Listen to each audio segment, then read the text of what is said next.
በአማራ ክልል የተካሄደው ታላቅ የድጋፍ ሰልፍ የክልሉ ህዝብ ቃሉም ተግባሩም ለልማት የወገነ መሆኑን ያሳየበት ነው ሲሉ ምክትል ጠቅላይ ሚኒስትር ተመስገን ጥሩነህ ገለጹ።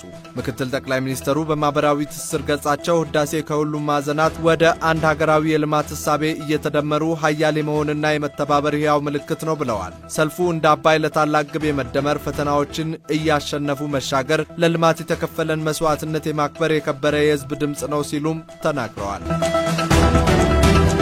የኢትዮጵያ አየር መንገድ እውነተኛ የፓን አፍሪካ መገለጫ የሆነ አህጉራዊ የአቪዬሽን ተቋም ነው አሉ የአየር መንገዱ ዋና ስራ አስፈጻሚ አቶ መስፍን ጣሰው። አየር መንገዱ በቢሾፍቱ አቅራቢያ ስለሚገነባው የቢሾፍቱ አቡሴራ ዓለም አቀፍ አውሮፕላን ማረፊያና ወቅታዊ የሥራ አፈጻጸሙ ብሎም ቀጣይ ርዕዮች አቅርበዋል። አቶ መስፍን ላለፉት 3 ዓመታት ዓለም አቀፍ የአውሮፕላን ማረፊያ ግንባታ ለማስጀመር የዝግጅት ሥራ ሲከናወን መቆየቱን ጠቁመው አፍሪካን እርስ በእርስና ከተቀረው ዓለም ለማስተሳሰር ትልቅ ሚና እንዳለውም ጠቁመዋል።